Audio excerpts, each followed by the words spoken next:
Well, yeah, please. Mr. President, in your meeting today with the Chief of Staff of the Pakistan Army, did you talk about Iran? Did that come up? Yeah. Can you share from that? Yeah, well, they know Iran very well, better than most. And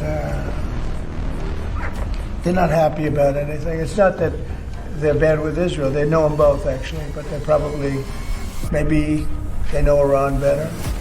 But they see what's going on, and he agreed with me.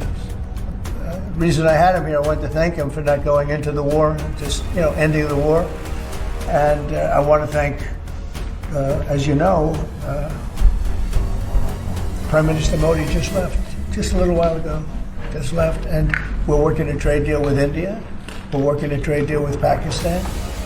And they were both here, but I was with Modi a few weeks ago. He was here, actually.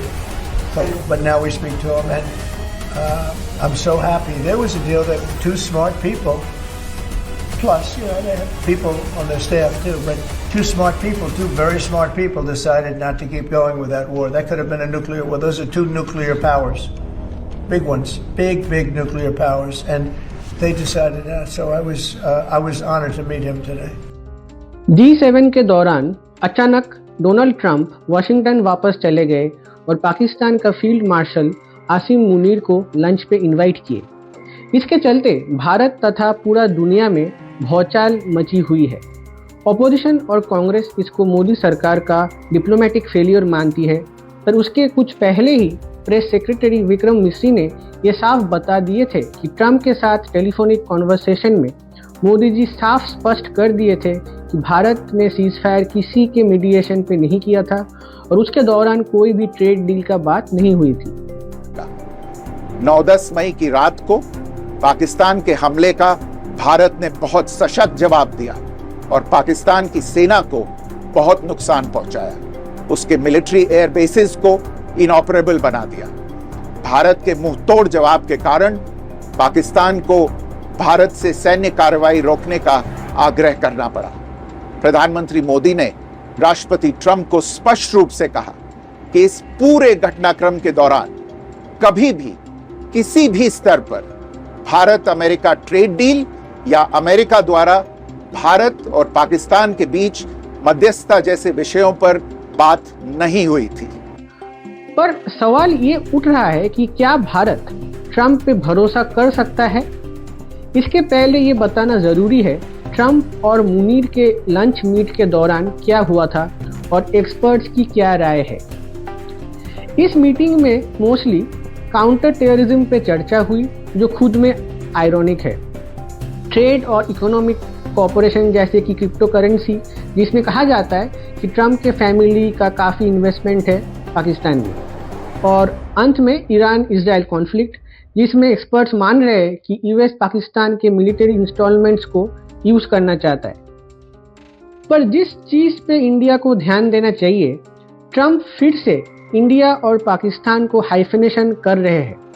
India काफी पहले इस हाइफेनेशन से बाहर आ चुका है और उसका चुनौती या कंपैरिजन पाकिस्तान के साथ नहीं, चाइना के साथ होना चाहिए। Very great job with India and Pakistan, and we had India in. It looks like we're going to be making a trade deal with India, and we had Pakistan in. It looks like we're going to be making a trade deal with Pakistan. पर Trump ने अपने बयानों में बार बार India और पाकिस्तान को एक ही मंच पे खड़ा करने का कोशिश किया है। तो इंडिया को इस मामले में और सामने आना चाहिए और इसमें कुछ कदम भी उठाए गए हैं, जैसे मोदी जी का ऐलान, act of terror is act of war और सिंधु जल संधि को अबेयंस में रखना। इसके अलावा बार बार ये दोहराना कि उन्होंने मीडिएशन करवाई है, ये भारत का इमेज को कुछ हद तक ठेस पहुंचाती है, क्योंकि एक झूठ को आप बार बार बोलने से लोग उसको सच मानना शुरू कर देते हैं। वैसे तो हाल ही में कि ट्रंप ने अपने खुद head of national intelligence Tulsi Gabbard को ईरान के मामले में गलत ठहरा दिया। What intelligence do you have that Iran is building a nuclear weapon? Your intelligence community has said they have no evidence that they are at this point. Well, then my intelligence community is wrong.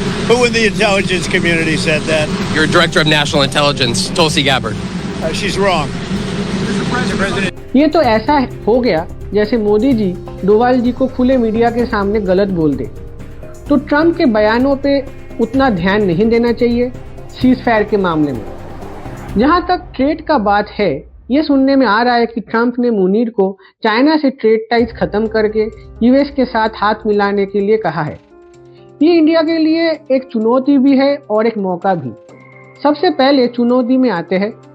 सबसे बड़ा सवाल होगा कि क्या इसके चलते India का US administration के साथ टैरिफ के मामले में जो दिक्कतें आ सकती है, अगर पाकिस्तान उसके सारे क्लॉजेस को मान लेता है जो यूएस उसके पक्ष में रखता है।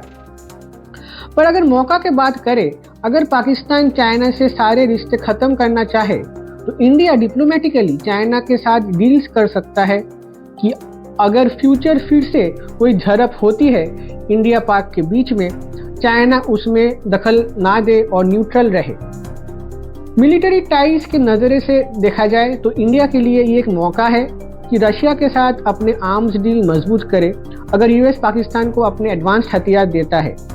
इजराइल और ईरान के युद्ध के दौरान हमने देखा कि ईरान ने दावा किया कि उसने इजराइल के 3 से लेकर 4 F-35 को मार के गिराया था, कि वही F-35 है जो यूएस इंडिया को बेचना चाहता है। पर इसका हाल ही का प्रदर्शन देखते हुए और उसकी तकनीकी नोकझोंक के चलते इंडिया रशिया से सुखोई 57 पे अपना ध्यान लगा सकता है, क्योंकि 5th जनरेशन फाइटर इंडिया को ज़रूरत है, जो कि पाकिस्तान को हाल ही में चाइना देने वाला है अपने J-35। अगर हम इतिहास को टटोल के देखें, ट्रंप का ये बर्ताव कुछ सरप्राइजिंग नहीं है। सालों से अमेरिका ने अहम मौके पे पाकिस्तान का पक्ष लिया है, वो 1971 का जंग हो या 1999 का करगिल युद्ध में इंडिया को GPS का सहायता ना करना। इसका कारण एक ही है, क्योंकि पाकिस्तान का जियो स्ट्रेटेजिक लोकेशन और रीजन में अपना प्रेजेंस बरकरार रखना चाहता है यूएसए। पर सरप्राइजिंग ये है कि एक सिटिंग प्राइम मिनिस्टर होने के बावजूद ट्रंप ने एक फील्ड मार्शल को बुलाया। ये इंडिया को ध्यान में रखना चाहिए। पहले भी पाकिस्तान के आर्मी जनरल्स यूएस के स्टेट विजिट पे जा चुके हैं, बट तब उन्होंने मिलिट्री कू करके ऑलरेडी पाकिस्तान के प्रेसिडेंट या हेड ऑफ स्टेट बन गए थे। अंत में मैं ये कहना चाहता हूँ कि डिप्लोमेसी में ये कहा जाता है कि don't put all your eggs in one basket. तो इंडिया को ये ध्यान रखते हुए अपने ट्रेड पार्टनर्स को और डाइवर्सिफाई करना चाहिए। ये भी बात है कि डिप्लोमेसी में आज आपका दुश्मन कल आपका दोस्त बन सकता है, और इस चीज़ को ध्यान रखते हुए इंडिया को चाइना के साथ अपने डिप्लोमेटिक टाइज मजबूत करना चाहिए, अपनी सॉवरेनिटी और टेरिटोरियल इंटीग्रिटी को ध्यान में रखते हुए। जहां तक ट्रंप की बात है, उन्होंने अपने नेटो के मित्रों को भी काफ़ी परेशान करके रखा है, और ये भी फैक्ट है कि वो अपने बयानों से पलटते रहते हैं। तो ट्रंप तथा यूएस को इंडिया को अभी एक ट्रेड पार्टनर जैसे देखना चाहिए, नहीं कोई दोस्त अपने हक में जो उसको आगे रखना चाहिए। तो आज के लिए मेरा वीडियो इतना ही। आप लोग अपना कमेंट सेक्शन में जाके बताइए कि आपका क्या राय है कि इंडिया को यूएस के साथ कैसे डील्स करने चाहिए।